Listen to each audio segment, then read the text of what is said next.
I gotcha. I can take it back up there. Hi, everyone. Good morning. We'll get started in just a few minutes. I'm going to mute you in the meantime, just so you don't hear all the chatter in here.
For your CE credit. Hi, everyone online. Thank you for joining us. Okay, We do- it's gonna be on their screen. So We need you all to scan this QR code and register for the class so we can make sure any appropriate CE credits are sent to you in your license.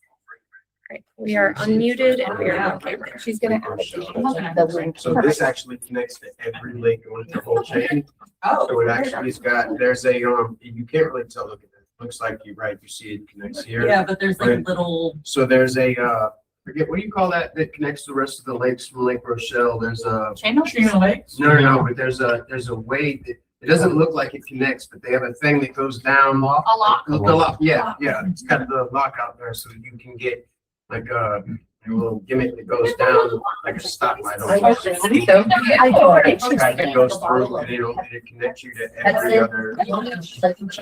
Yeah. You get the cycles card, Lego You're land, like, well, any of that from them. you're not really clear. That was right on the lake. And it was like, we could see the lake. Where they do the ski show and everything, they do the. Although I'm happy to smile. I have to pull it up. Winter I set, stayed, what is it? winter set. 2-minute warning. All I know is I could see like the lake fireworks over the lake where I was. Oh, yeah. Probably the yellow reads. All right. Do we have, is everyone online yet? Not quite, I'm sending another reminder. Okay, perfect. Nice. Is that typical, like under 400? I know, it's the lowest price one on the chain, Really? by far. But you know what Actually, happens the after you get neighbors- this house? You need to vote. Yes. I spoke to some of the neighbors up there, who said, that's the only thing is it doesn't have a dock, but you can easily, like, I talked to some of the neighbors there that they had to build their own. You're allowed to? Yeah, you Yeah. put your own dock out there. I know, I'm They like, said you could afterwards, have I'm like, one they can built play with hockey. electricity and everything for, I want to say, I remember this, because I was going to say, it's like. You're a second. Depends if you want to lift or not, like if you want to lift, Yeah. it's more expensive, but. Right.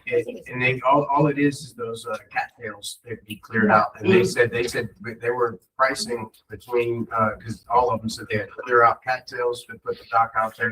That's one of the only ones that doesn't have that done there, but it sits right on the lake. Beautiful house. They've got I spoke to a few of the neighbors that were kind of upset because the price so low.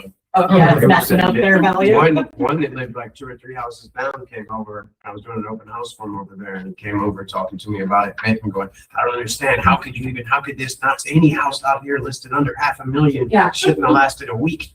True story. What's wrong? Why is it? so- I was gonna say, why is it so low? Because it's really Condition. outdated I think inside. the only thing is like the few people who, I don't know, my own opinion about it is that the ones who have it, that could put the money into building the dock, they could do all Right. that after buying the house, they usually need more than 3 bedrooms. Right. My guess, but everything's in good condition. I That's walked great. through, I've shown it twice. The guy, my guy that was looking at it initially was, it was the dock, not being that he didn't want, he wants it really turnkey ready, Yeah. didn't want to do anything. But other than that, and then he wanted it to be used, so this was more, this is still kind of split, but he wanted the kitchen area, it was weird. He wanted the kitchen area further from the living area, and yeah, that's growing back out on me. Oh, I don't know how you guys do it sometimes. I gotta be honest. You guys put up with so much.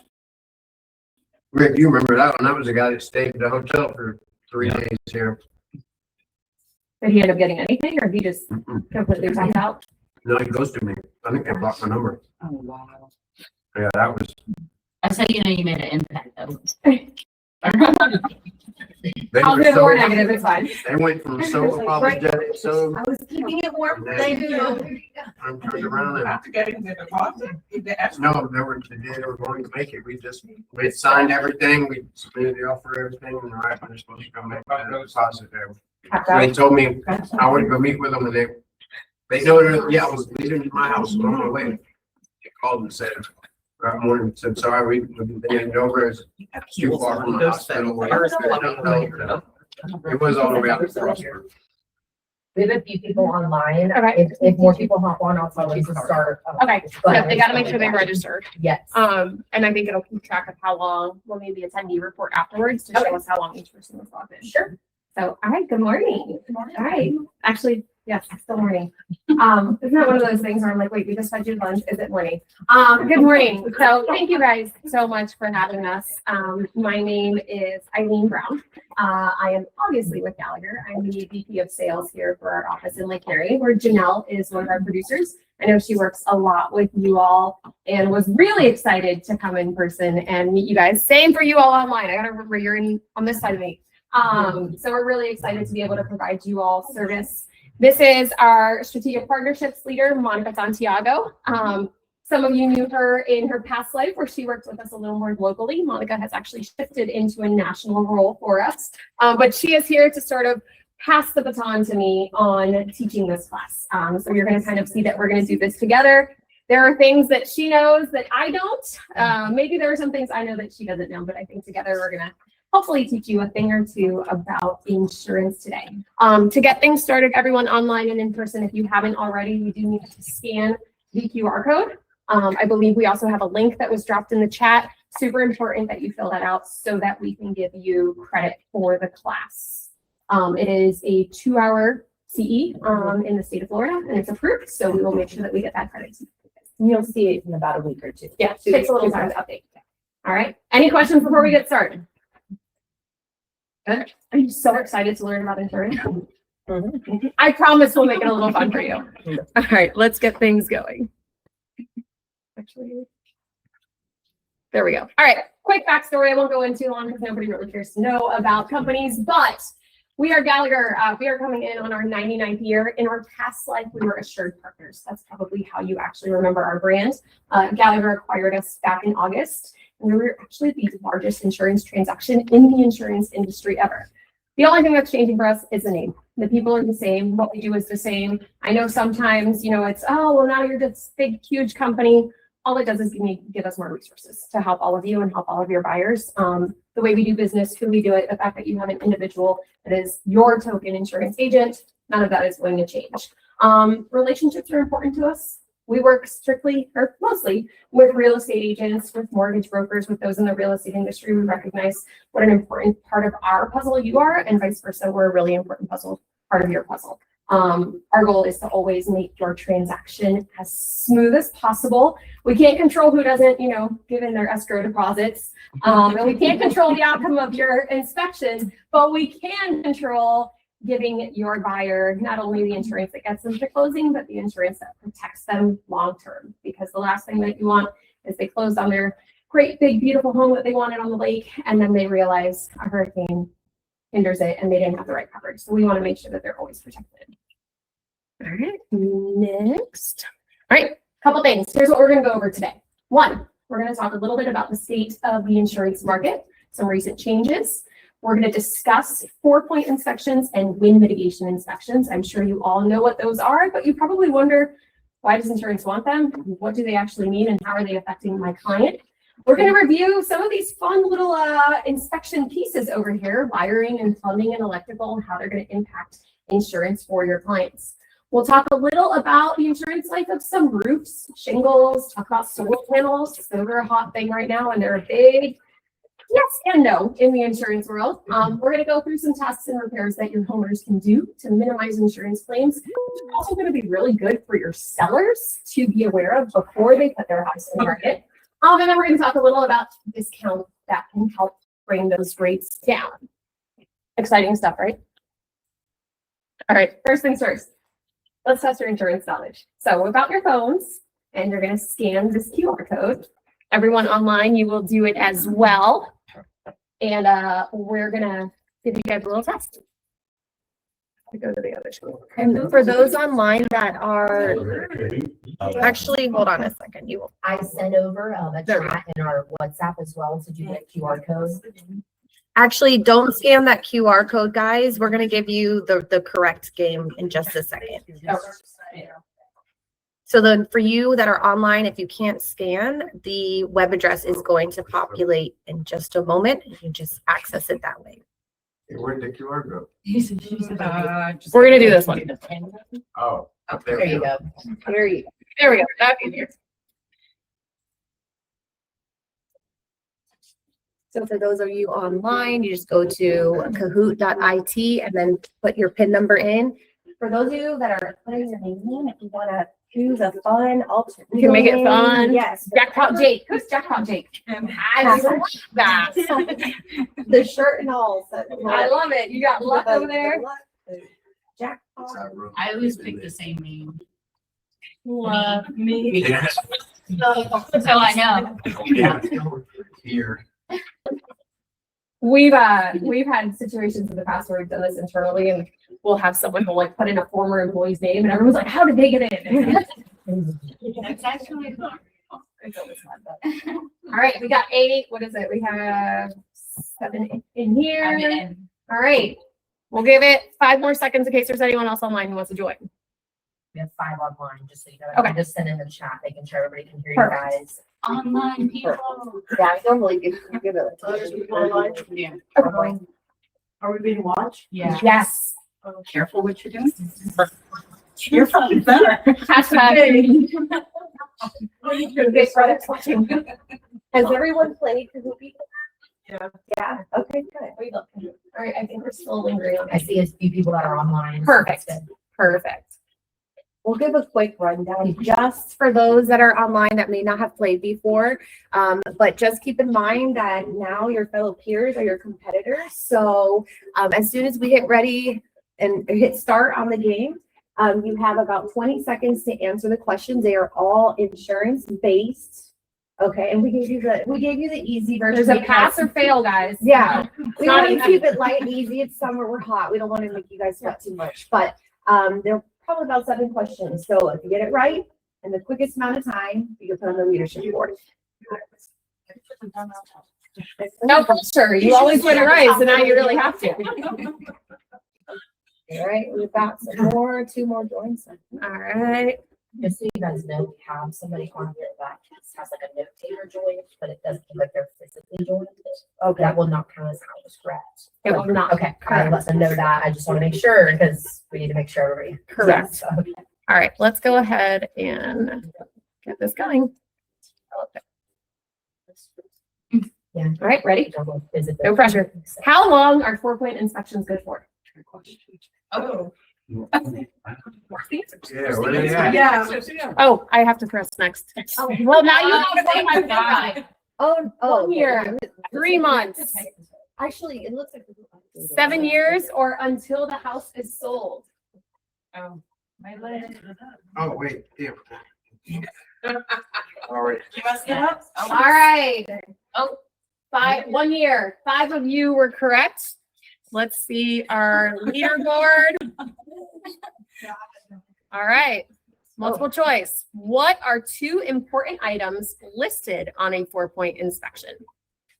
Is it the age of the roof, the name of the builder, the age of the water heater, or the dishwasher and oven condition? So there's 2 answers? Yes. Yes, and you have to hit submit. Thinking. We have to pick 2. Yes. Pick 2, my friend. No pressure, 10 seconds. I know. They didn't update. All right. Age of roof, age of water heater. So I'm gonna tell the person who said dishwasher and oven conditions, dishwasher could be it, because if it notes that it was leaking, you were gonna start with that. So I do think that one was a little tricky. Normally it doesn't go over the oven. Listed on a 4-point. All right, so wind mitt inspections. It's listed the condition of it, so if it's rusty. The dishwasher, yes. Look at that. We fixed our computer. Whoever that was, you're gonna get a point. We got to go. I've always taught it like 100 times. Nobody's ever told me that, so that's good. All right, wind mitigation inspections are needed for discount purposes only? True or false? Come on. Uh-oh, did you click the next button? No. Let's see. Maybe refresh. Man, and you were doing. There's 3 seconds. There you go. You made. I knew it was gonna be true. True. Wind mitigation inspections. It's a tricky question, so I'm like. It is. So the purpose of the wind mitigation inspection is for insurance credits. So the state of Florida put these out, and what they do is they detail how the roof is attached to the roof deck, how it's attached to the walls, what kind of shingles they are, if it's tile, and then what hurricane resistance ratings both the roof and then the openings have. So your windows, doors, garages, anything that's an opening.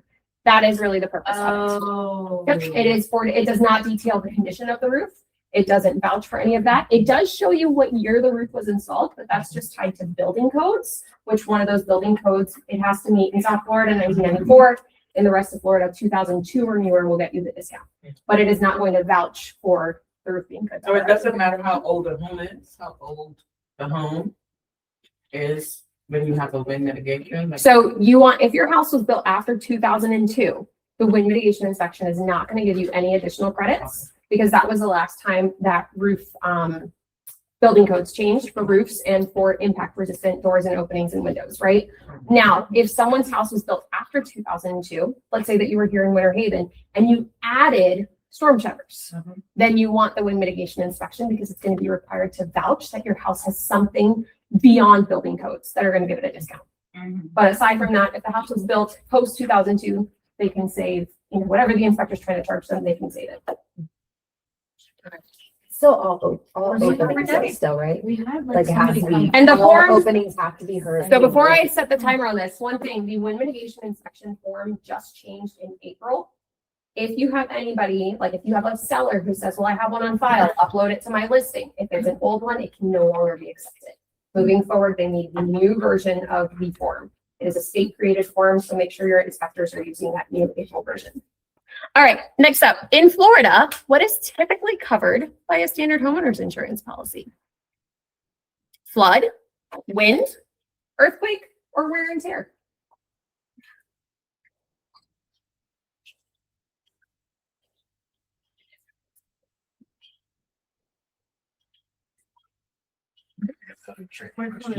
Yeah. Insurance doesn't cover it. Yeah.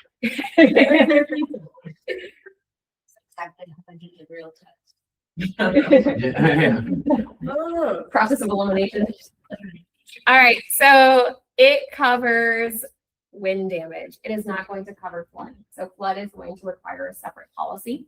You have two options on flood. We'll kind of dive into those. Wear and tear, never covered. That's what you definitely want your buyers to buy a home warranty if they're worried about wear and tear. There are things that are just part of pride of ownership that you've just got to assume, hey, I bought a house. This is part of what I have to do with it.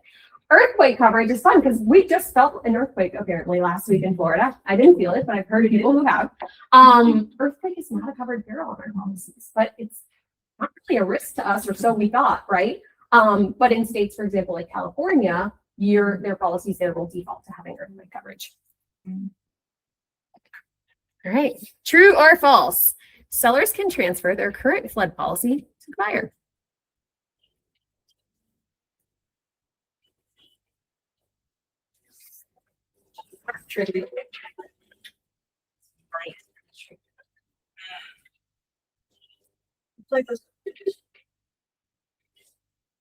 All right, so Really? if your seller has the typical flood insurance policy, which is an NFIP policy, that means that it's backed by the National Flood Insurance Program, they can transfer it to the buyer. So this is a really big selling feature, like your house on the lake. If that seller has had a flood policy for the last 15 years, their rate filing is from 15 years ago. Yes, every year it adjusts, but they're not under new rates. That makes them grandfathered in. They can transfer that to the new buyer. It's a great selling feature. They get the grandfathered rates. Now, the caveat to it is the seller is not going to get any sort of refund for that policy. So they just have to say, hey, if I paid $500 a year and I just changed it, 2 months in, it doesn't matter. Basically, the entire policy now belongs to the buyer. The policy period, the policy number, all of it. What we do is we have a form that needs to be signed by the seller and then by the buyer, and then it will automatically transfer to them. But very, very helpful. Flood rates in the last couple of years have gone higher and higher. So having sort of that grandfathered rate that now just keeps renewing is a really, really great feature for them. And we've saved quite a bit of deals where, Yes. the buyer obtains a flood quote and it's just say $2,500 and the current flood policy, let's just say it's $800, right? That can save or make or break your deal. But one major thing too, though, she covered everything. The one thing I will say is it cannot be changed either. So sometimes if the policy coverage is a little bit less than maybe what the buyers want, nothing can be changed on that flood policy. It's as is. So, Correct. Just keep that in mind. But for the price difference, if it's worth it, it's Yeah. If you all are taking on a listing, that would be one of the questions I would ask. I know that on your seller's disclosure, it asks about flood. Make sure they tell you if, yes, you have a flood policy, grab it, send it over to Janelle. She can look at it and she can say, yes, it's transferable, or no, it's not. Additionally, we can also always do a flood insurance quote and just have it uploaded to your listing if you want to show a potential buyer. can make real adjustments to it. They cannot make it. Yeah. The only thing that'll happen is sort of the ownership. So the name will change, the policy. Like never? Eventually you can make endorsements on it, but once they close on the house and it becomes their policy, then they can make changes. All right, that is a very good question. All right, true or false? Homeowners insurance claims only follow the homeowner.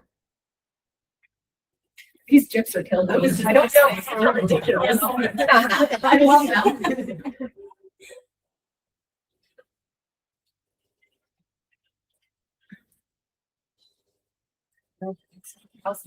I know, that's definitely not the house I want to be in. All right. The answer is false. Homeowners insurance claims are going to follow the house. So when you all get that seller's disclosure, right? And you see that they checkmarked that box that says, yes, I've had a claim, these are the details, you will want to make sure that that gets over to whoever's handling that buyer's insurance. The sooner we know about it, the better. A common misconception is that we automatically know about every claim. We actually don't. Most of the time, we don't find out about it until the end of our transaction. And then we have to go back to the drawing board. Insurance systems don't pull claims data up front. They do it at the end of the application. So if you have that information, you want to let the insurance agent know as soon as possible. Also keep in mind for those that are coming over from other states like California and Texas, right? If they've had claims on properties in those states in the last 5 years, that will also impact their rates here. Yeah. So we see that a lot. And again, and you guys ask, what do you need for a quote, right? And we're pretty easy. We're like name, property, address, right? But though, if you provide the date of birth and their current or prior address, that is where we can pull the reporting. So if there is 2 fire claims that they had in the house in California, well, now we can run that so Janelle can give you the most accurate rate because those claims will impact. I mean, just depending on what happened, right? But if within 5 years, if they have 3 claims, we're trying to discover is the property an issue or is it the client, right? And what's going on? And it's an assessment because I will repeat this and throughout this class, insurance companies like little risk, right? So we're trying to evaluate the risk to minimize it as best as possible. So that's just one of the risks we look at. It really is. Absolutely. So just so you know, if I'm quoting, even though I only get your client's name, phone number, and email, I dig and I get their prior address and birthday. So I run loss history for us. And We want to know what's going on. And here's one thing, it's the house itself is going to have claims history. We're going to look at that.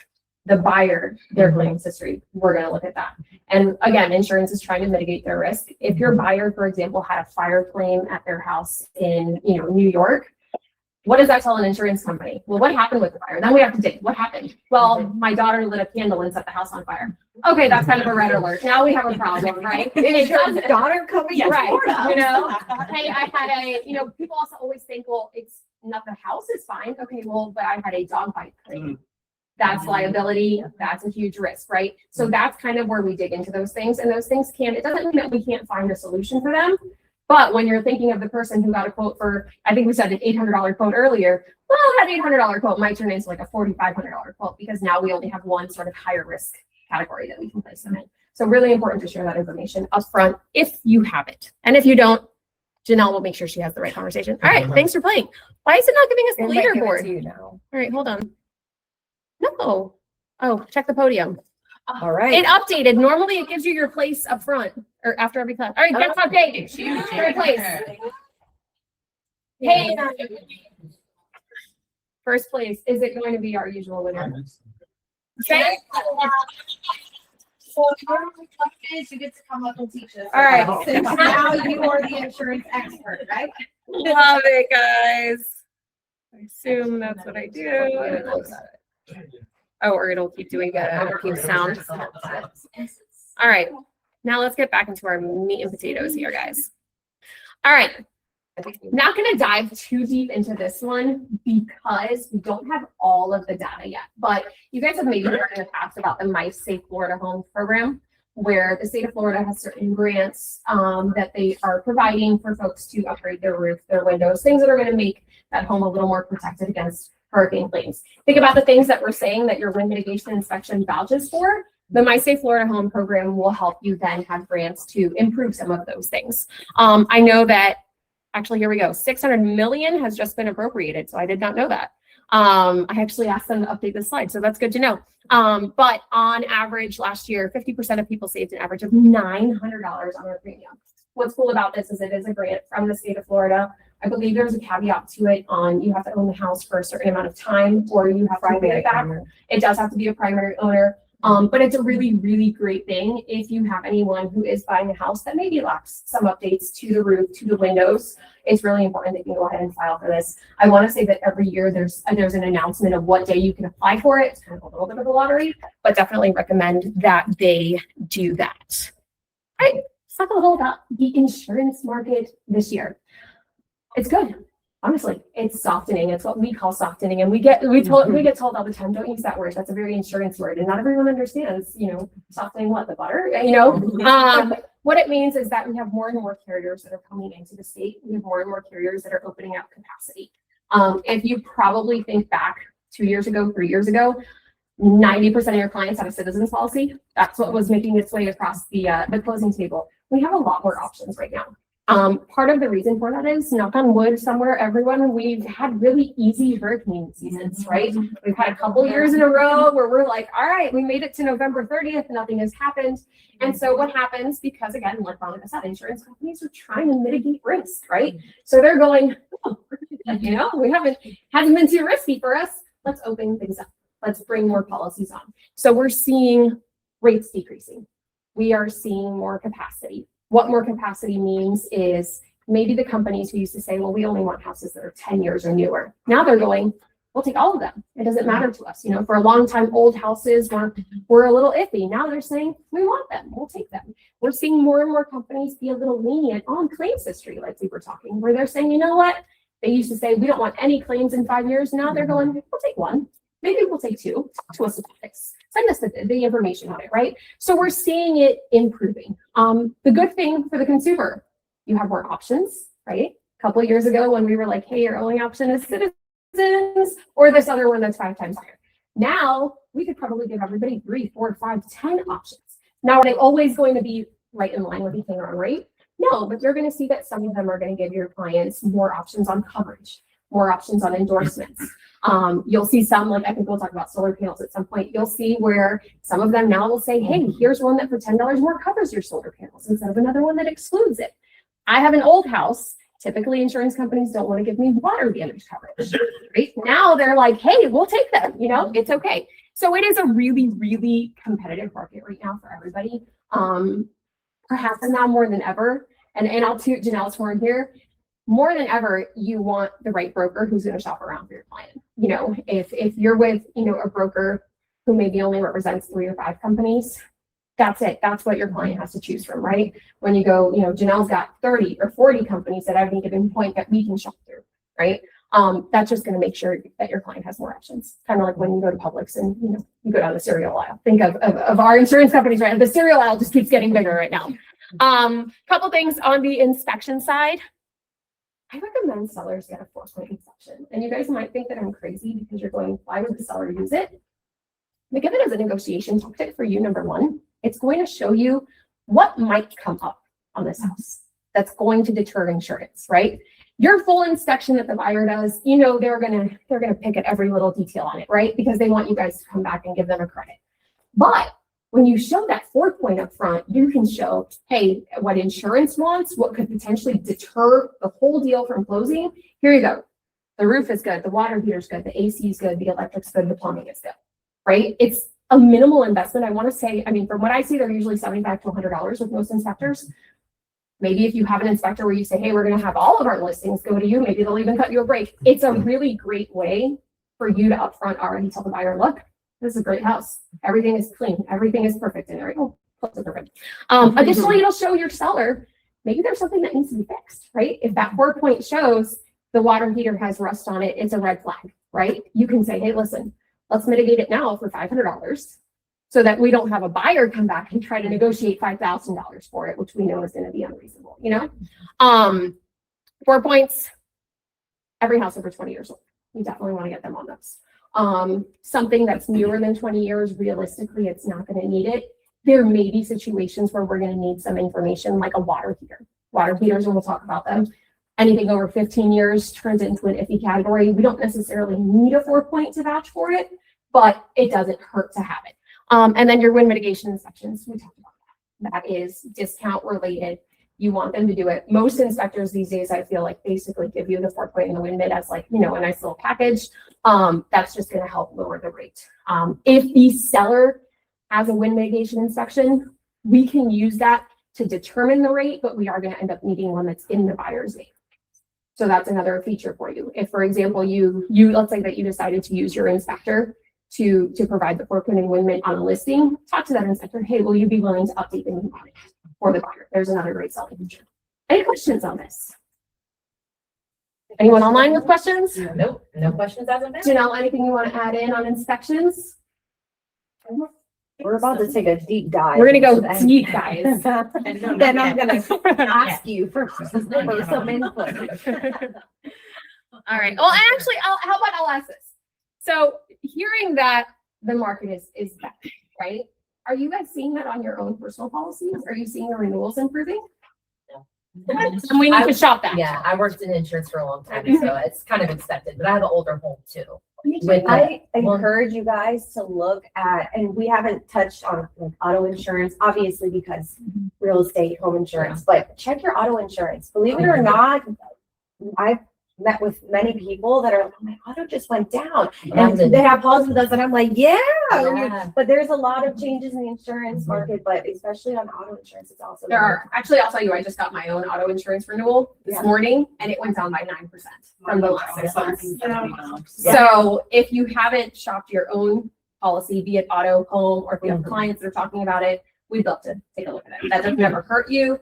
I always say, look at it every year, see what's out there, because like you have an old house, you might think, well, it's because it's old, it's what I'm stuck with. There's so many companies right now that are saying we want old houses. When I worked in it, there was none. Nobody wanted them. Same with That was a me. year ago, and Same now with here me. I am now. We have so many that are now going, we actually want the old houses. The old houses stand up pretty well to hurricanes. That's why they're still standing.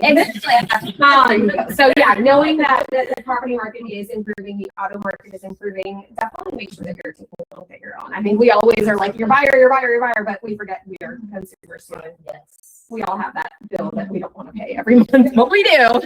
All right, let's talk about some insurance roadblocks.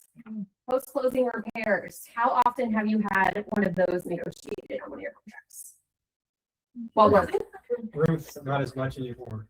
Yep. The water heater. The water heater, the roof, that leaking AC unit, double taps. Yep, electric, especially if we're talking about old houses, right? We're seeing a lot of companies that are being a little more lenient on that these days. So that's part of that softening market. We are seeing that they are going, okay, let's take a look. Now, did the buyer have a claim? Nope. Did the house have a claim? Nope. Okay, we're good, right? We want to show them a nice, clean file, right? But one thing that we do need is we're always going to need that contract before we can go ask, because these are all going to be exception basis. It's not, hey, they're willing to take it. It's exception basis. We have to present them a nice little package and say, this is why you should consider this one. The contract is going to be really important. So if you've negotiated post-closing repairs, there should be a contract that says that. The insurance company is going to say, we'll accept it for 30 days.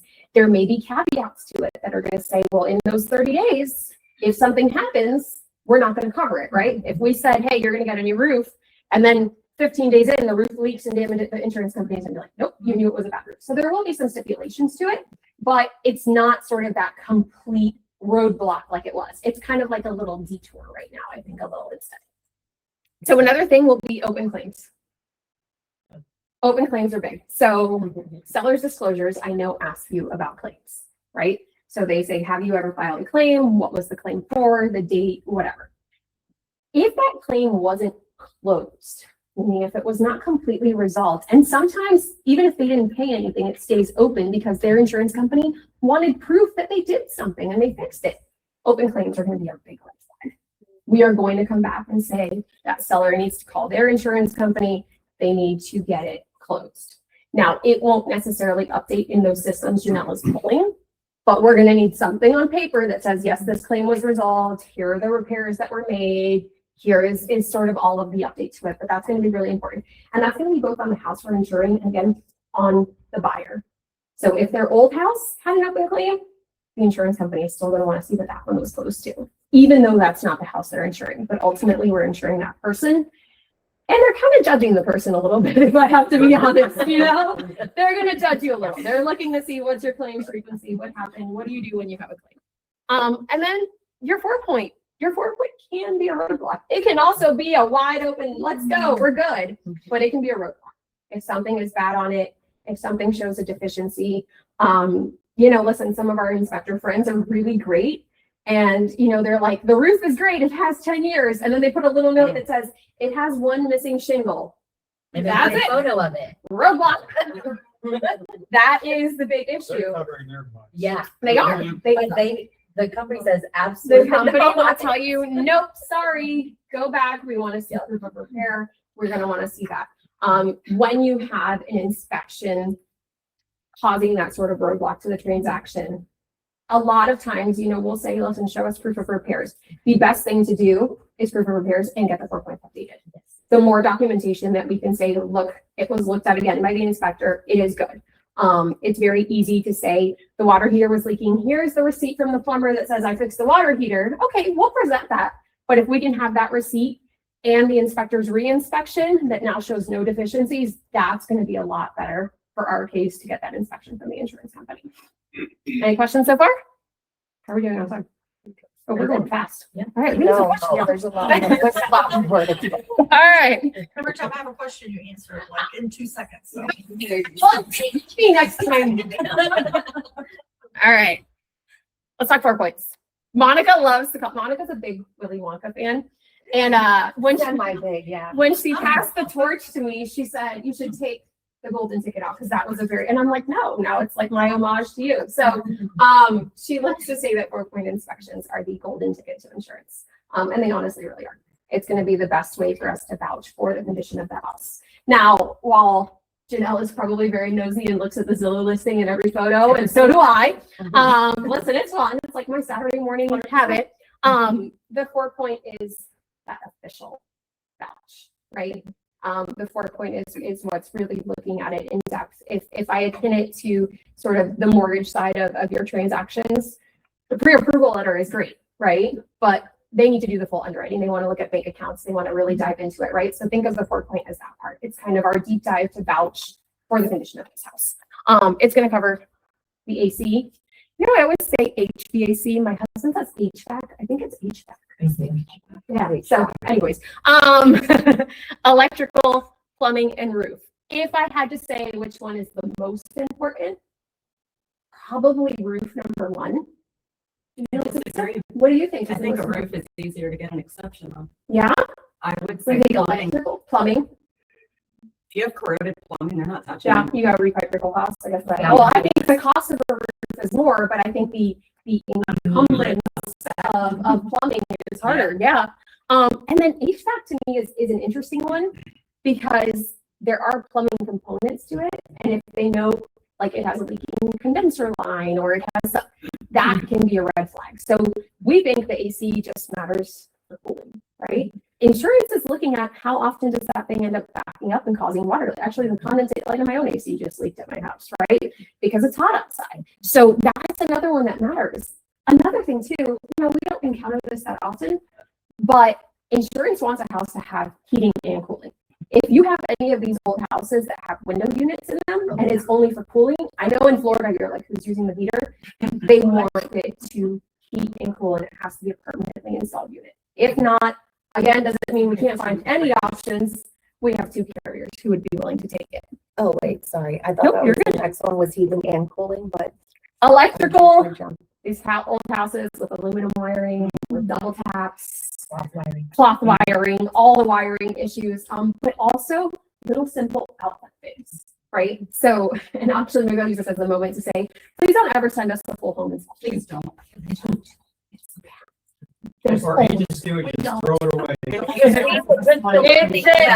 is very much like, you know, you say what happens in Vegas stays in Vegas. Once we see the inspection, like it is there. We were stuck in the land. We cannot leave it. Things like missing outlet covers already are an issue for insurance. Anything that looks like it could pose some sort of fire hazard, if they say, you know, this light switch is wired the wrong way, all of those little things. So for our sake and yours, don't send us the full one. But for the client's sake, who ultimately we do want to make sure they're covered correctly, make sure that they fix those things later on. I know that in the grand scheme of the inspection, you're like, oh, it's no big deal. Make sure the outlet plates are all covered, make sure things are wired correctly. But if you have those big red flags, the double taps, the wiring issues, things like that, we do want to make sure that those are fixed. Those are going to be a big issue for us. And then on the plumbing side, we're going to dive into that. That's going to be Monica's show and tell here. That is your show and tell, girlfriend. She's doing so well. Plumbing, polybutylene pipes, they're going to be hard. We can usually find something that's going to exclude water damage. PEX has certain years. We'll talk about that. For the most part, just think if anything on that inspection said there was some kind of a leak, that is going to be an issue. You want to make sure that you have the documentation and repair of it. One that's really, I remember the day that I wrote a policy and it got kicked back to me because their plumbing under the sink was like an accordion pipe. Was it covered all that quick? Probably. So like a little accordion pipe instead of like a smooth one. Big issue. They don't want those. Something about that flexible accordion pipe. I don't understand why, but things like that. So we've given you this checklist, and it's kind of an easy thing for maybe as you're showing some of these houses for you to check for some of these little things that could be an issue. So with that, Monica, share my checklist. Well, you covered. We're talking a lot. You I'll covered switch sides most for a of little it. bit. So for those of you online, the checklist is linked there, but you can also kind of follow it on. Yeah, you guys the can also screen. use the QR code to download it. Everyone should have a copy of this. So I'm going to take you down. I'm going to take you through a tour of my house, a visual tour of my house. We're going to imagine this, right? So I put together this pre-inspection checklist. Throughout the years, as insurance became more and more challenging, I was constantly getting calls from realtors and Janelle as well, where you guys were asking, my buyer's at this property, they really love it, but the roof, right? Or the plumbing, we're not sure. Well, how many years do you need on the plumbing? How many years, and it just got so confusing that I'm like, listen, let me just put it all down for you on a cheat sheet. So this is my version of a little cheat sheet that I created. Left-hand side is insurance will be a breeze. Right-hand side is where it becomes more challenging. So I'm going to take you through my home, and you, as a real estate agent, are going to use this as a tool, whether you are listing a home or if you're helping your buyers. But in this case, I want you guys to help buyers purchase my home, right? And make sure that we up the listing price. All right, so first one, excuse me if my back's to you. So the first one, right? We're going through the exact 4 points of our property. First one listed, roof. So if you're at this property and let's just say you don't want to dig in the MLS or in the details of the property, where are you finding the roof age? Anyone know how to find one? Permanents. Permanents. Okay. So the first thing you want to do is not to get a ladder and go on top of that roof and check it out. Yeah, I know one of you will call me and say, Monica, I followed your list, but I now I'm in the hospital. No, I share. We're going to take our risk right here. No liability with you there. No, but the first thing you should be looking for is the age of the roof. So in this case, you pull the permits just to verify that the listing agent didn't mess anything up there, and come to find out the roof is 5 years old. Here it says roof under 15 years old. Check. Right? Move on to the next. Water heater. So now you're going to go out to the garage where my water heater is. Don't judge me. I'm not going to give you the real age of it because Janelle might be calling me. So you're going to the water heater, right? How are you finding the age of the water heater? Cereal. There is. Easy way to do it, use ChatGPT. Yep. Yes. We always get one in class and bing, bing, bing. So does everybody know the trick? Every water heater, depending on the manufacturer, may have the serial number may decipher the age of the water heater, but others may not. So the easiest way, so I guess AI is taking over and we're not having to use our brains as much, as you literally take a picture of it and you ask AI, what's the age of the water heater? This water heater, right? So for the sake of this being a smooth closing, the water heater is only 5 years old as well. So we're checking it off because here it lists 15 years or less. Now, Janelle, has anything changed with our carriers with the age of water heaters? There's a lot if it's not located in the immediate living area, so garage or exterior, where they'll go up to 25 and some are unlimited, especially if you're tankless. They don't care how big it is. Tankless is good.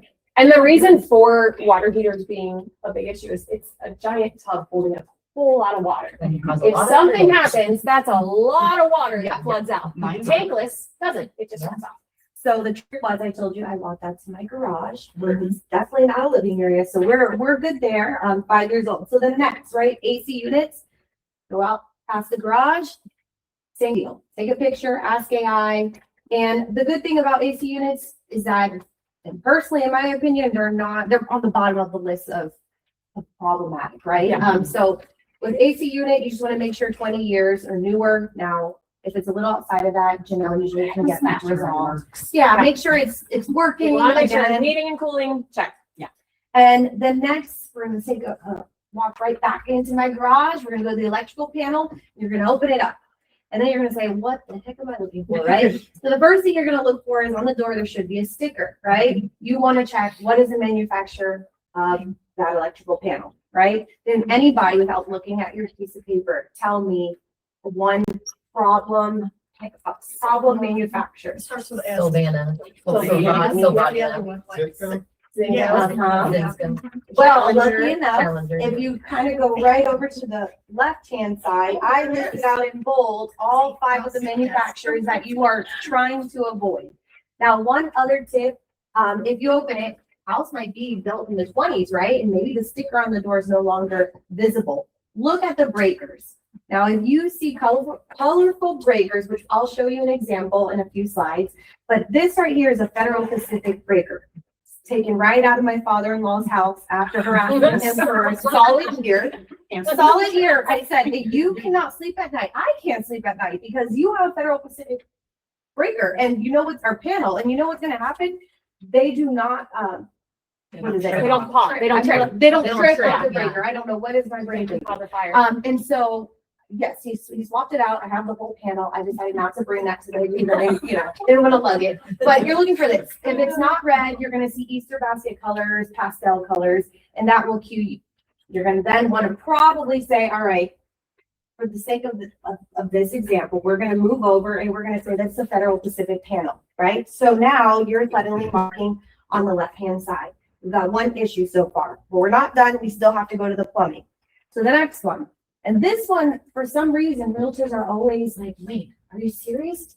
I'm like, yes, you need to be checking the plumbing, not just in one place, but multiple. So while we're still in the garage, my water heater is there. You want to check what plumbing is coming out from the wall attached to that water heater. What color, what are you seeing?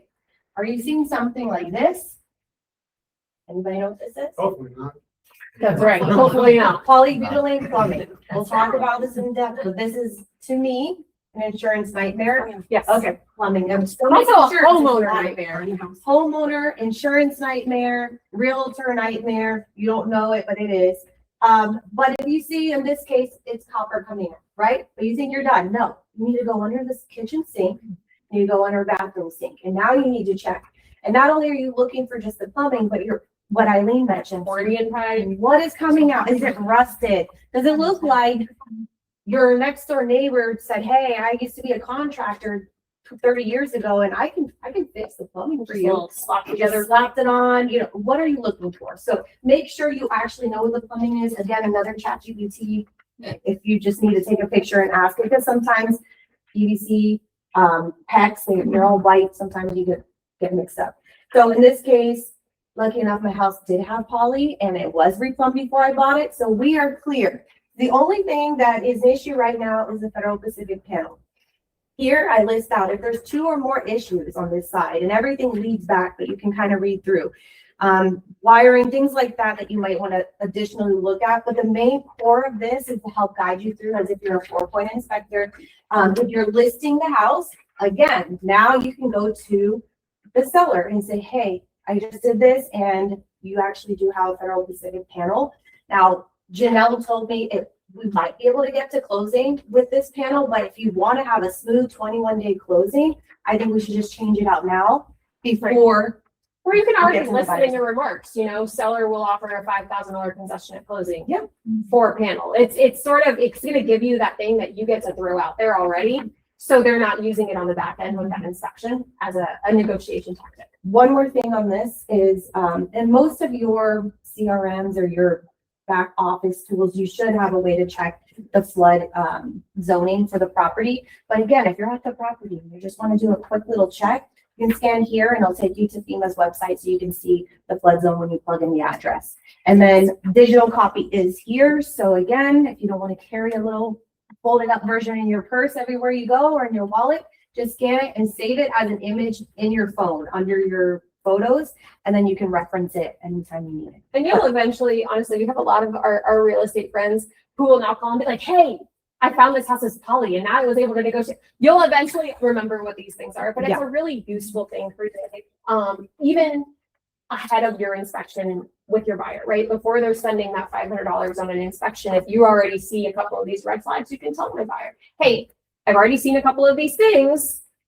What are we doing? Do we want to proceed? Do you want me to already negotiate it up front, right? Maybe you put that into your offer that you want a certain concession. So it's going to help you on your side beyond just helping your side. All right, I'm actually just going to sit here because I can see better. Oh, If that's okay with you. Of course. All right, water heater and HVAC. Now that I'm going to say it correctly, limitations. On a water heater, average life expectancy, and I learned this when I just replaced mine, 8 to 12 years. They can tell you all they want. It has a 20-year warranty, it has a 30-year warranty, it has a lifetime warranty. They don't. They tend to last about 8 to 12 years. Insurance is going to consider them inside up to 15 years old. If they are in your living space, so if it's like an interior laundry room, if it's in the garage, 20 is usually the number if it's outside, but we do have some companies that'll go beyond that. So, if it is, 25 years old and it's outside, the caveat to it definitely tankless. If it's tankless, we are golden. Your AC units also, I think maybe just because they work in overdrive in Florida, they last about 10 to 15 years. We're going to usually look at them for about 20. It's not that there's a line drawn in the sand for insurance that, hey, the AC unit is 22 years old. They're going to look to see, okay, it's 22 years old. And what? It's in good condition. Is it heating and cooling? Is it not? Ideally, you want them to be less than 20 though, because that is just going to be one more of those sort of red X's on that 4-point inspection. Super important is that note in the middle that service receipts, they don't extend insurability. I personally, I have an AC service contract. They come out every 6 months. They slap something on it doesn't mean anything to insurance. While insurance does want you to adequately service and maintain your home and your appliances, it's not going to make it something better just because you say, well, my AC guy said it's great, even though it's 32 years old. So this is a reminder, my husband is in HVAC. Clean your drain line, please. It is time, and believe me, if I didn't have a husband that did that, I would probably be well past due. But that is a majority of what all the calls are these days. So if you have a house that's listed, make sure the drain. That's the simplest and that's version one of the there things is. that will leak in coffee. I mean, it just happened. And my husband's a warranty guy too. So we should have known better. Here's a couple of examples of hazards on a 4-point. What do you think that top left corner there is? What do you think that's showing us? It's showing us a leak. On the right, I mean, it's looking pretty rough. There's definitely some kind of leak and mold going on there. These are actually from real 4-points we've received. We've got corroded plumbing. We've got clear duct tape holding together the pipe to the wall. This is just so you know, this is a water heater, and There you that go, is water the heater. inspector's fingers. And this always gives me a little controversy every time I teach this class. But yeah, that is a corroded That is water. super I think corroded. it's well past any Home Depot visit with some rust from, There's but no if I- painting over that one. But if you're listing a property and you're going through the pre-inspection checklist, this is exactly what I'm envisioning, minus this one, because I don't want you to go up to an attic or a roof, but this is what you'll catch beforehand. And you'd be surprised how often things like this, even in the most perfect house, there's always one hidden somewhere. Here's a couple of examples. Look, we have our HVAC example, right? It's funny you said that. I know, it Exactly. literally is. Isn't that funny? So we're always going to sort of see any signs of visible, damage, deterioration. Nope, everything's good. Any signs of leaks? Bingo, that's a problem, right? Those comments are the other problem, right? Where we talk about sometimes they won't check anything off in those boxes and everything. And then there's that little comment at the bottom. And we get it. The inspector is trying to see why, hey, we got that, right? Really important that we read all of those. And that we address them, because even the simplest note there, right? It could say, you see up at the top, it's talking about the roof. Is there cracking? Is there cupping? Is there excessive granule loss? They didn't check that, but at the bottom, they say some granule loss. Well, Missing shingle. now we have an issue. There's a missing shingle. There's a sign of a lifted shingle. There's an old leak. Here's one we see a lot. There's an old leak, but it looks dry. if you are walking through a house that you are going, I'll tell you this at least on the listing side, because you can't make someone else's seller do it. If you are ever walking through a house pre-listing and you see they have some stains in it, get those people to paint the house. Paint it. Because it could be dry. They could have already replaced the roof. But if that stain is still there, now it becomes an insurance issue. And it is important. The board point is only about 4 pages long. So as an agent, you need to make sure you are skimming through it, because on that comment section, I say this every time, I promise you, the inspector is not telling you that the house is beautiful and ready to move in, right? There is a note there for a reason. And a lot of times we'll get the realtor just passing it off to Janelle. I get that. But then when Janelle says, hey, these are stipulations to move forward with this quote, it's almost like you may be unaware on the buyer side. So just make sure you look through it, and are 2 steps ahead. Check the photos. Yeah, I was too. just Check gonna the say, photos. because they will give Knowing you one the photo photos. and you're like, okay, that's the biggest red flag I've ever So seen in my that is life. 100% it. So we have to look through photos. Yes. Even if the inspection looks good, we still scroll, we look at them, we look at the listing online. The thing that's really interesting too is the insurance underwriter, after closing, they have a post-bind inspection period. It is their underwriting period where they can go digging a little bit more, where they look through the application. If they find that Zillow listing where in the comments of it, it said, water heater is old, blah, blah, blah, blah, blah, and the inspection maybe didn't call out, the insurance company can cancel them, right? If they see those photos on Zillow where there was a little patch that had some mold, they will go back and find that, right? The downside to that also puts the buyer at risk of what they call misrepresentation, because the buyer says, oh, everything was great. Oh, the inspector said everything was great. But look, the listing, the public information said something was wrong. That's a huge red flag too. Huge issue. They don't want that. Huge issue. And so when you have, Janelle or someone, in the insurance world coming back to you, we promise we're not trying to make it hard. We're not trying to derail the transaction, but we're like, we need a little more information here. It's really no different than the way, you all are asking for certain disclosures to be signed, or the lender is saying we need a copy of your bank statements, right? We've got to kind of dig in a little bit to make sure that everything is going to be completely good with it. Okay, so let's go over some typical hazards. First, aluminum wiring, and we won't go into too much of a depth, but aluminum wiring started in the 50s, kind of phased out in the mid 80s. I think for the most part, we tend to see them on the really older houses. It's a fire risk. Honestly, almost everything that's electric related, the issue is a fire hazard. Fires can start really quick, they can spread really quick, and they can completely ground a house. So single strand is what our main issue. Right, So- there is multi. there is multi-strand. The other thing is it's going to be about the wiring in the house. So it is normal for the wiring from like a service line to the house to be aluminum. That one is okay. We're talking about the stuff in these ones. Which this is kind of an old building. Maybe they should check that. I taught in a building in Daytona, and it was one of the historical, and you can tell it had Knob and tube. knob and tube because of the outlets. And I'm like, well, half of the building was rewired. And I'm like, well, where I'm at right now, it's not. Monica the brain is going to catch on fire while he's there. You have insurance eyes when you work in insurance. We do. So, it can be fixed. I think a common misconception is you have to rip open all your drywall and rewire the whole house. There are solutions for it. I think we have an example of the Illumicon connection. So basically what it is, it's going to be a connector. It's a purple one, I think, right? So it's going to go in through the wiring. They connect the old one here and then put new wiring to connect it. And so this kind of stops the spread of it to wherever the external wire is. You're talking maybe $200 for each one of those. Actually, I think maybe total. I could be wrong.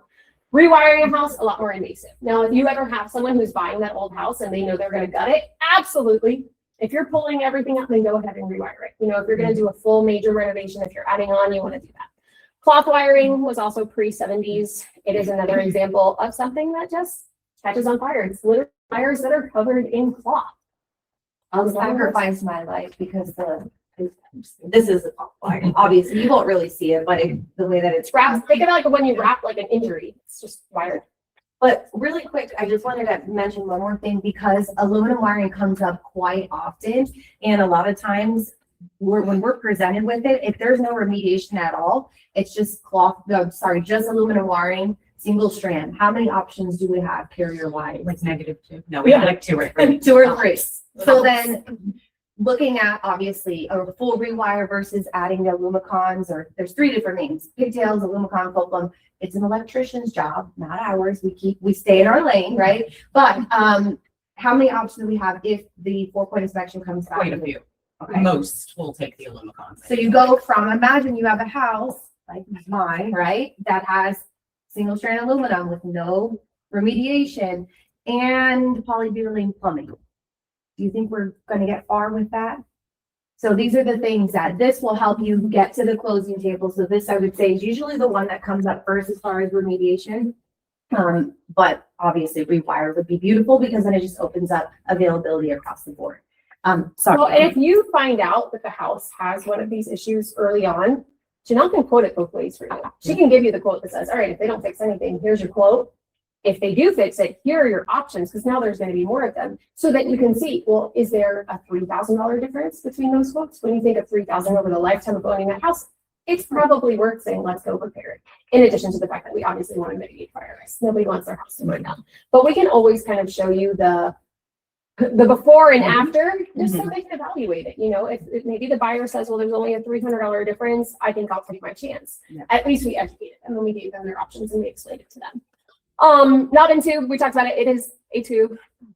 It should be muted. I think Let me put myself back on. Do not disturb. Literally, knob and tube is exposed wiring. You can see it. You look in the attic. I mean, it's exposed wiring. It goes to this one. My inspector gave me a piece of it, but literally, as the picture shows. So if you can only imagine exposed wiring when you're in a property, these two right here, if you notice, the remediation options are complete rewire, or you get the one, maybe two options that Janelle may be able to find.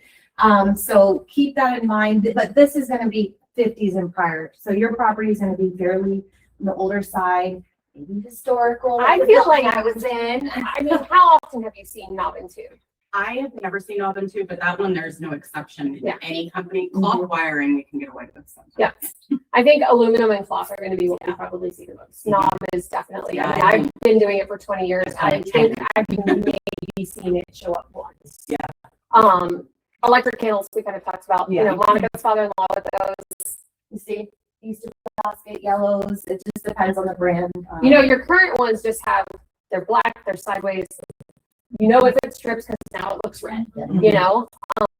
That's going to usually be your better brands. If it's one of the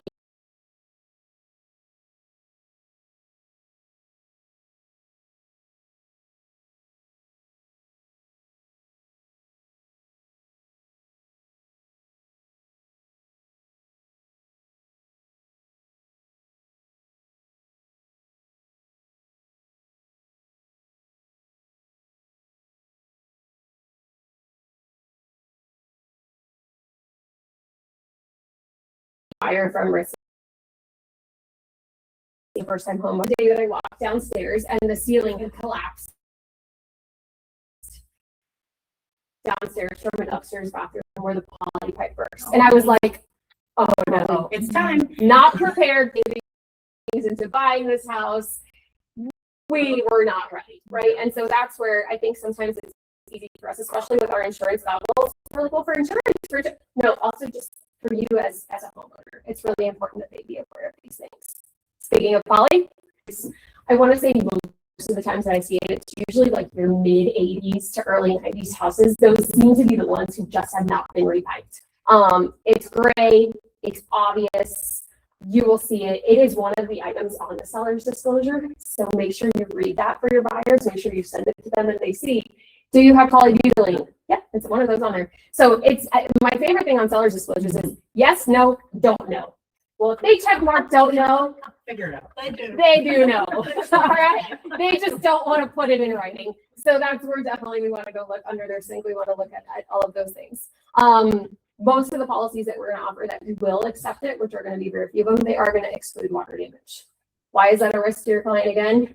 Listen, if a pipe bursts in your house and it covers your floor, even this much water means you need to replace all your floor. So in your scenario, if you In my got scenario. excluded, it wouldn't have paid It soaked anything. my couch. It had all my baseboards, you know, the ceiling. I mean, I was a little relieved because it was popcorn ceiling. It gave us a reason to fly. added that part to it. But, and then it sort of kicked off a kitchen renovation that probably didn't need to happen. But, you know, you want to make sure that they're kind of aware of what can come with it. PEX is an interesting one. So PEX is used by builders right now, but it's the new version of PEX. There was a brief time where there was PEX in the 90s and the early 2000s where that one has been found to be faulty. Now, I will tell you, it is not a blanket no across all carriers, but some of our carriers will say no. So PEX, this is behind the wall, so you won't really see this, but this is PEX, this is poly. You can see how similar. It's literally a difference of the fittings.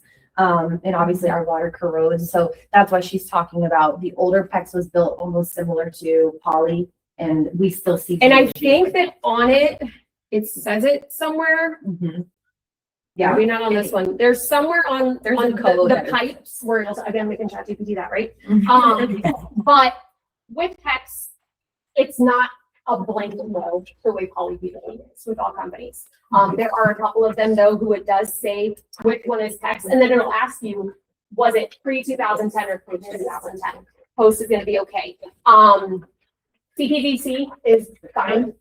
Interestingly enough, I know that CPVC can get really kind of dry and crack really easily. Insurance doesn't have a limit on it, strangely enough. So that was gonna be okay. Galvanized, that's gonna be your really old pipes. Most of our policies, even just based on the age of the house, they're gonna limit water damage for those. Again, with anything that's plumbing related though, there's no patch fix like electric has. It is going to be either accept it and you have limited or no water damage, or you gotta repipe it.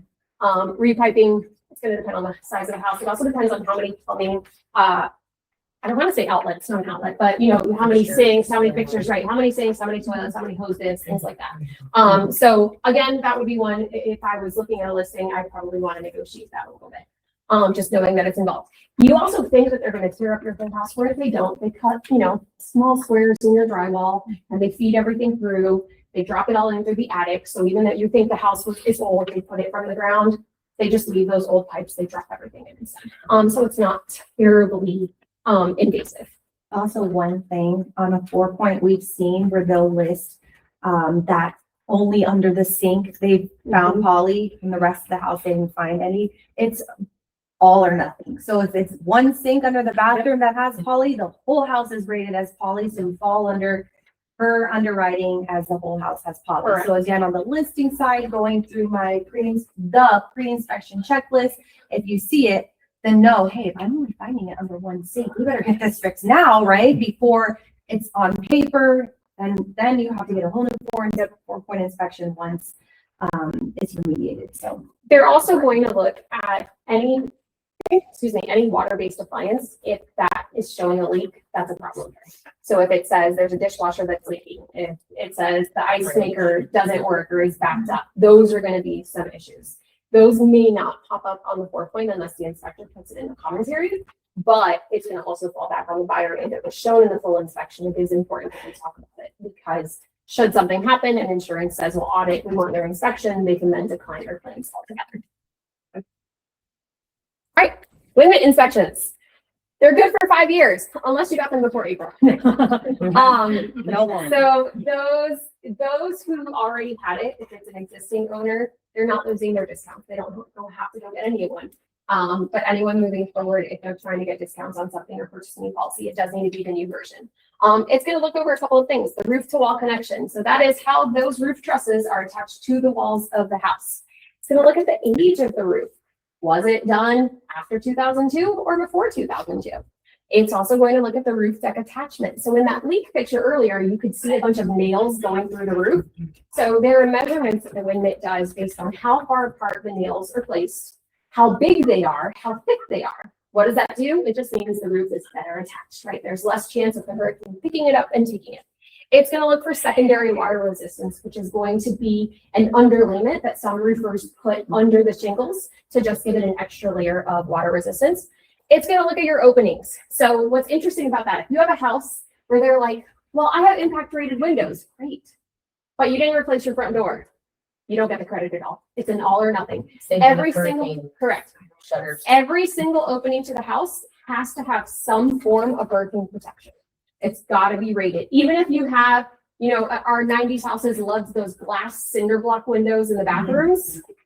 If it doesn't have shutters or it's not impact rated, they would pay the discount off of it. The other thing it's gonna do is roof geometry. This is a really great one when you're looking at houses. If you have house A and house B right next to each other, let's say you're looking at new construction. You can tell your client right off the bat, the one with a hip roof, which is shaped like a pyramid, is going to cost less to insure than the other one. Because that hip roof gives, when wind from a hurricane is coming over it, it's like water off a duck's back, right? When you have that gable, it can pick up right here and lift up. And that's why insurance is going to give you that discount for that hip roof. The form, again, it was updated on April 1st. Once your buyer has it, it's theirs. Even if they switch insurance companies in a year, in 2 years, in 3 years, as long as the wind mid is less than 5 and it's on that correct format, they can move it from carrier to carrier to carrier. It's accepted amongst all of them. Roof materials. So this is kind of the fun one. Have you guys seen solar roofs yet? So there was a community, I think out over by Lake Nona, where Pulte was throwing around the idea of building solar roofs on every house. And so I had gotten wind of it before it happened. I don't think they ended up doing it. And I was like, let me talk to some of my insurance carriers, because you're talking a $200,000 roof. Most insurance companies don't want them. If you come across them, we have a couple that are going to take them. It is very, very challenging. Basically, think about it. If your entire roof is made up of little tiny solar panels and a piece of hail breaks one, then what, right? It's going to be a claim every time. Solar panels, those are going to be a little tricky. And I'm going to say tricky, not because they mean you're not going to get insurance, but because a lot of insurance companies don't cover them. They don't like them. They don't want them. Why do you think they don't want them? Because they can completely rip off. They can, but when they completely rip off, they go damage someone else's house or someone else's car or a human, right? Then you have the ones where they have net metering, right? Where they're selling their solar usage to the power company. So an interesting thing on those is the power companies can sue you if your net metering back to them damages their transformer thing. So it's an extra layer. Yeah, that's why they require more liability. liability. Yeah. That's why they require the umbrella policies. Yep. So there's a lot to it. Another important thing to them is, so, I mean, I will avoid my personal opinions on solar panels, but from an insurance perspective, if I pay $30,000 for my new roof, right? And then I screw something into my new roof. All right, well, I kind of just affected the integrity of my roof, right?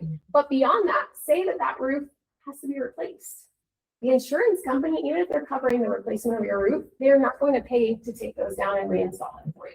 So I actually know someone personally who just went through that. It was $14,000 for them to take the panels down, store them while the roof is being replaced, and then reinstall it. I don't know Some about of those companies go out of business, and other solar panel companies do not want to touch Yes. other people's solar Correct, panels. correct. So if you have one, if it's there, listen, if it's there, it's great. If it saves you money on your power bill, great. But it's really important that your clients understand the solar panel comes with something more. You know, if there's going to be one extra layer of sort of home ownership responsibility for it. Aside from that, you've got your usual roof materials, right? You've got architectural shingle, you've got 3 tabs or composition shingles. You've got your clay tiles, your concrete tiles, your slate tile, and then you've got your metal roofs. The easiest one to accept, despite age, is going to be metal. So metal across the body. I mean, it's a giant sheet of metal. It tends to be the best. It tends to be the longest lasting. We do still see that around 25, 30 years, insurance companies are like, we kind of want to see it replaced. The consumer is going, it's metal. It should be good for 100 years. Insurance is still going to go, but it starts to rust. Maybe some of those little pinholes start to affect it. So they may not be willing to take it beyond that. Your architectural shingle is going to be what you see the most of, right? Those are typically accepted up to 15. We do have some companies that will go up to 20. We also have some companies who say 10. They're just, that's sort of, each company has sort of had their own experience. Why? Because a couple of years ago, everybody was knocking door to door and saying, I'll get you a free roof. And well, we're all instead paying for all of those free roofs. So that's where some of those age limitations came in. The 3-tab or the composition shingle, if you can see the difference, it's like a brick pattern and it's flat. It doesn't have dimension to it. Those are only going to be taken up to 10 years. I've seen, in some of your smaller, newer home communities, Like if you look at like the Express by DR Portland, things like that, they'll usually do the composition. Aside from that, for the most part, you're gonna see architectural. Tile roofs are weird because they're such a big investment and you think it's so sturdy, but it can also break so easily. And that's why insurance is gonna still have a limitation on them. On average, we're looking at 15. We have some that might go to 20. But again, if that inspection says a couple cracked tiles, red flag. It's a different color. Yep, that's They actually a good replaced point. it. So even, yeah, and on your shingle roofs as well, Mhm. if it's visible that there's been a repair, or you can see the difference in color and they didn't match it, red flag. So I'll tell you personally, when we replaced our roof, we made sure that we asked the manufacturer for a couple extra boxes of shingles. So that if anything happens, we can match that same color. Because every year, you know, they change their, like Sugar Roller, they change the name of the color. I was like, let's make sure we have some just in case, because that is an issue. Roof shapes, we talked about it. So your hip roof, it's gonna look like a pyramid. That's the easiest way to say it. Some of them look like a pyramid and then have a little decorative gable. If a gable, any gable is more than 10% of the total perimeter of the house, you no longer get that hip roof credit. So it can have a little one, but think about sort of the size of it in relation to the rest of the house. So if you have 3 sides that are a pyramid, 1 side is open, it's gonna be completely considered a gable. Flat roofs, insurance doesn't love them. Why do we think? They hold water. Just stagnant water. There's nowhere for the water to go. Eventually that water creates pressure, right? We do have carriers that will take them. I know it's weird to me. My husband works in new construction. So many new houses are going for that modern flat roof style. And I'm like, oh, please I don't don't. like it. Please don't. You're talking $2 million houses and they just have a flat roof with little puddles all over them, you know? And actually on my Saturday morning Zillow runs, I watch those when I look at the aerials and I'm like, look how dirty the top of your roof is. But again, it's stagnant water. It's going to potentially deteriorate that roof. A lot of folks with flat roofs will say, well, I just had it coated. Doesn't matter. Doesn't matter. That's like me saying, well, I just had this wall painted. It's Don't just worry the about the paint. plumbing. Yeah, it's just the paint, you know? So those are definitely, what's going on with these? I've literally muted everything. Okay, I'll do that again. Okay, let's talk discounts while I mute all of these chats before they drive me nuts. Let me go ahead and, I put myself on do not disturb, but everything is going nuts. Okay, a couple discounts. These are maybe consumer facing, but I think they're good things that you can talk about to them. You go into a house and you hear that the door beep beeps when you open it, right? And there's an alarm system in the house. The buyer can get a discount for one of 2 ways. 1, if it's a local alarm. If it just makes noise, there's a very small discount. 2, if they get it monitored. Not on your Ring app, an actual monitoring service. That's going to give them a discount. In the grand scheme of things, you're probably looking at somewhere between maybe $20 and $100 a year. So it's not so big to say, oh, it's such a big discount, I'll go get it monitored. But if you know they have it, tell us. We want to make sure that we give them that discount. If they know they get it monitored, we ask for a certificate, we'll make sure we give them that discount. Single entry and gated communities, we're always going to look at the map of the house to try to figure that out. But if they know it up front, let us know. What single entry means? It means there's one way in and one way out. Doesn't matter how many roads that community has flowing through it, but as long as it's just one way in and out, they're going to give them a discount for that. If it's gated, there's a gate, whether it's a man's gate, you know, a passkey gate, whatever it is, they can get a discount for that. If they are retired, so 55 and up, some carriers, some want 60 and up, some want 65 and up. Some say we don't give you a discount for it at all. But most of them, if they do, when we put in that buyer's birthday, it should automatically give it to them. There are a couple of other sort of demographic related discounts that may be available. Only a couple of companies give like a military discount. We get asked that a lot. We wish there was more of them. They don't necessarily embrace it as much. Education level is going to be another one. They do that auto. So on auto and on home, if they have a bachelor's degree, that can impact their rate. Now, it's not every company, but if we ask, they might be like, why are y'all so nosy? We're trying to give you some discounts. Obviously, we talked about your window inspections. Those are going to be pivotal. Again, if the house was built after 2002, you don't have to get a window. But if they've done something that may impact it, if they put in shutters, if they got impact resistant, we want them to get one again. If the inspector is inspecting it and their roof has been updated, the house was built in 03, the roof was done in 22, and the inspector says, I'm gonna give you, that's fine, send it to us. It's not gonna give them an extra discount. It is just one more thing that we can vouch for the permit year of the roof. And then multi-policy, probably my favorite one, because a lot of people forget to tell their auto insurance company that they bought a house. They forgot to say, hey, I have home and flood. A lot of our carriers are going to give you those discounts. Now, Florida is not a bundle state. There's not very many carriers that we have that are going to write both home and auto, but a lot of them are going to give you a homeownership discount on your auto. A lot of them will give you a discount for having all of your policies with one agency. So we have at this point probably 5 or 6 of our homeowners carriers where they say if their auto is within the agency, we'll give you a discount and vice versa. So it's really important that they do that. 2 that'll actually bundle now, Olympus and Mercury. Correct. And what, Tower Hill Safeco. Our Safeco, AAA is another one who wants to home and auto together as well. Progressive, we have back. Yep, Progressive. So we're seeing a little bit of an influx in it. And we're seeing a lot of partnerships between auto insurance companies and homeowners insurance companies. A lot of the home companies will also give you a discount if you have a flood insurance policy. Or for example, if you have your homeowners and you had a rental and you had both of them with them, they will give you that multi-policy discount. Security First is one of those. So definitely discounts are something that are sort of ever evolving. I can tell you when we get asked, we have meetings with our carriers all the time. What can we do? We're like, we need some more offerings, right? Everyone's always saying like, what, do you offer an HR, or was it AARP association, a military association, right? We're always asking for those.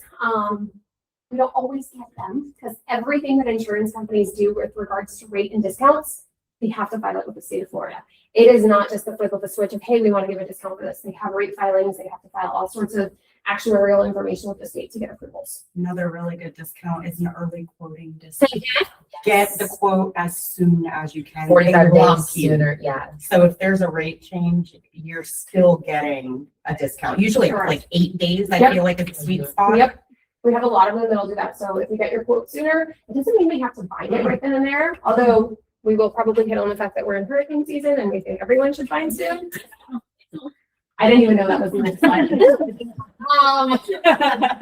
Literally did not know that. They'll shut that down real quick. So Yeah. hurricane season, it's here, it's going on. Actually, I saw something on Channel 9 today. There's some sort of tropical depression somewhere. I don't think it's coming our way, but I heard something about maybe like Mississippi feeling it. Binding restrictions. So I've been in insurance for 25 years and I've been with this company for 20. And back in the day, you had this box, right? And you had this image, and if the storm was inside the box, you couldn't write that. Well, they don't have that anymore. As soon as like even an ounce of weather fear pops up in the world, they go, If there's a name for it, stop.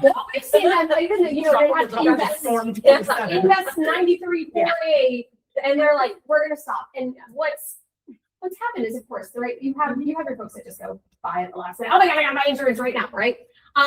So what insurance companies have started to do is it's not just that you can't buy it, it's that you can't even own it. They're going because they don't know if they're going to end up needing to put a stop or make changes to their capacity.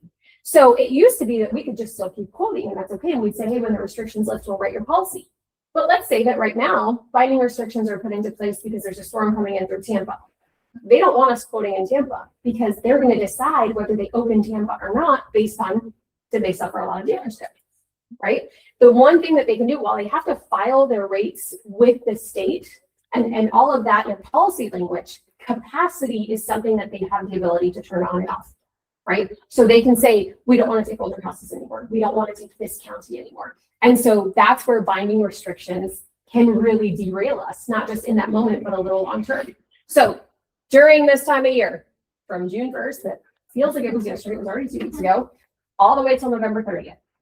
If you have someone who is under contract, listen, once they're under contract, they should have the quote in hand. If you want to say we want to get through inspections, let's get through inspections because we're probably going to need them, and then bind the policy. We can change an effective date We later. can change it. If the closing date changes, we can change it. If they go with a different lender, we can change it.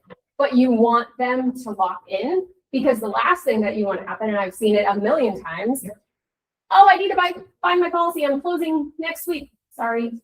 And then the insurance companies don't open up for a while. I'll never forget in 2005, I think it was 5 when we had Charlie, Jean, and Francis back to back to back. We couldn't quote and write insurance for literally 3 months. Like, I remember sitting back then, I was at Allstate, sitting at my desk going, what are we supposed to do? Every day was like, for claims. every day we're like, okay, there's no more hurricane, open back up. Nope, they just stayed shut down for a while, and that's their way of mitigating their risk. A couple of other things, and it's interesting, we're actually putting together a presentation that'll be all about preparing for a storm from the real estate perspective.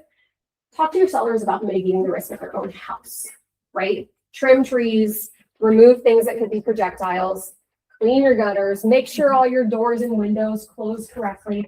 Because if there is a storm and the listing gets damaged, then what? No, the buyer's not gonna buy it.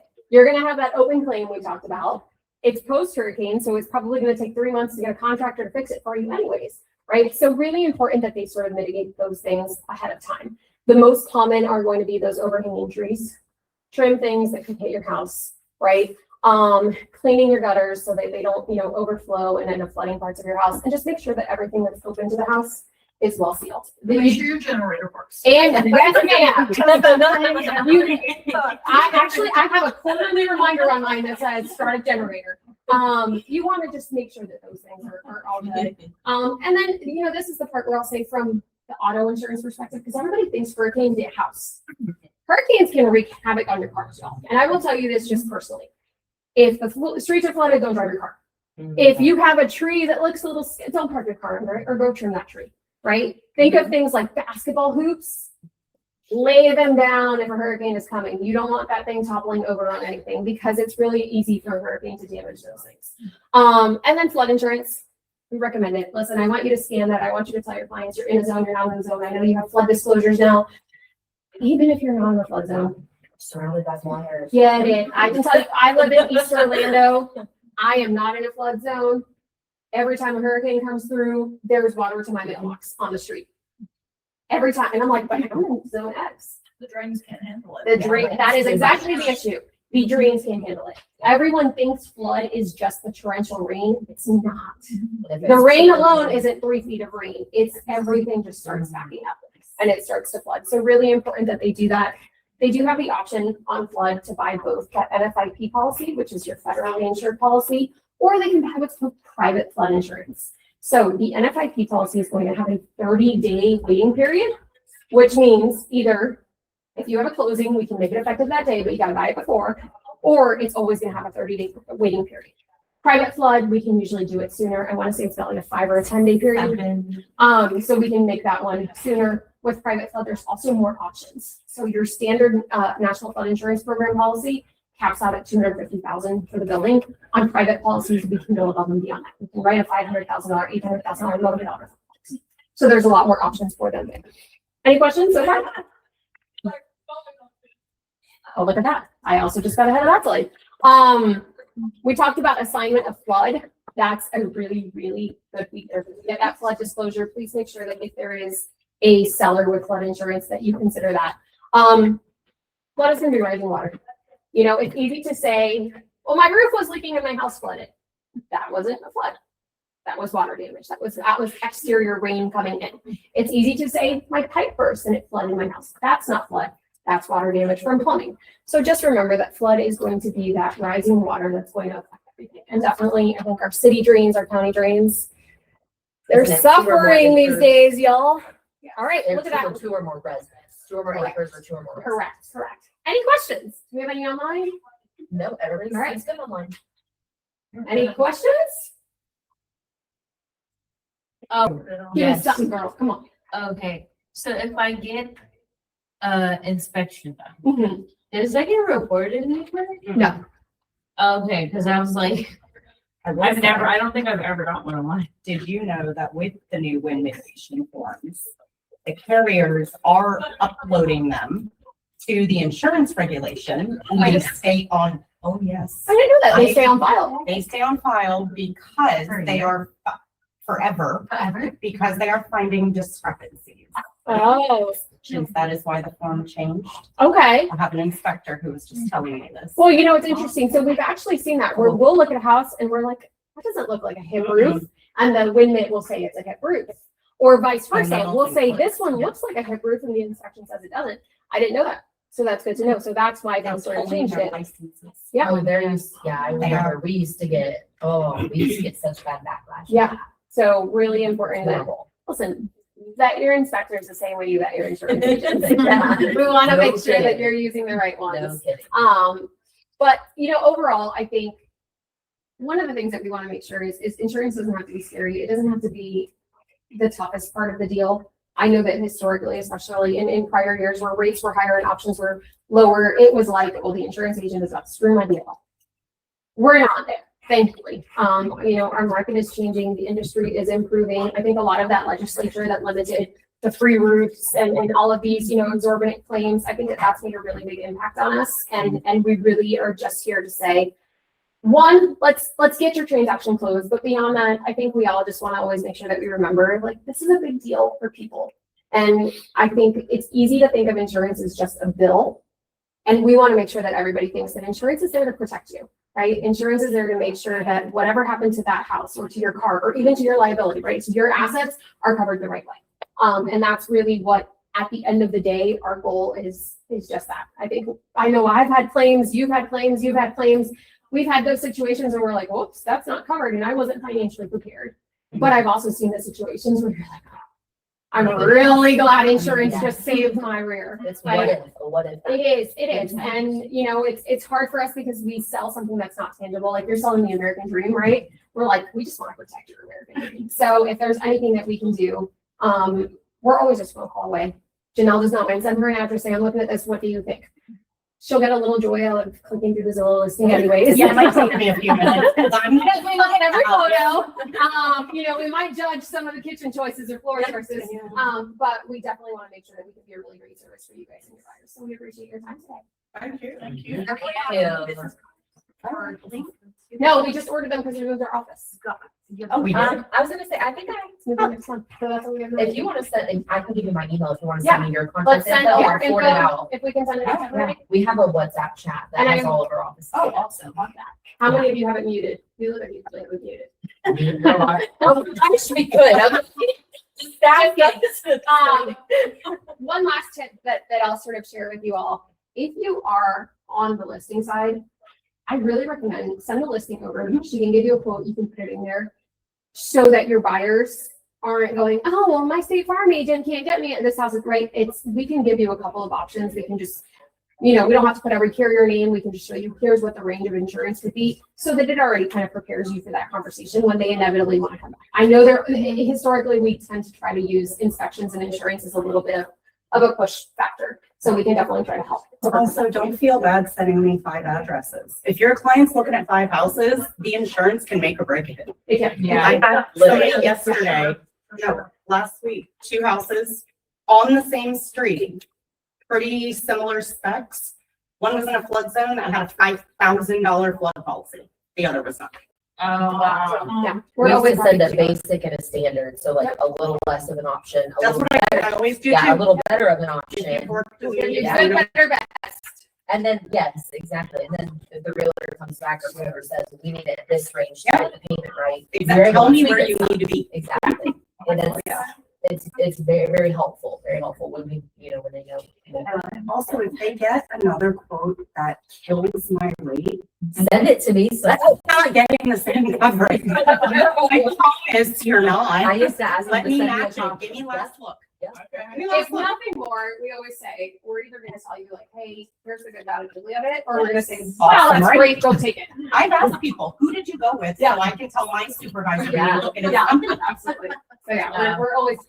So we appreciate your time today. Thank you. Thanks Thanks for hanging out, everyone online. Anyone open to a group picture? Oh,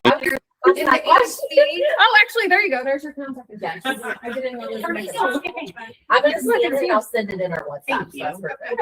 Yes, I would love a group picture as well. Yeah, we'd love that. And a picture of you guys too. You guys want to hold some like polyethylene? Everybody take a breaker. Maybe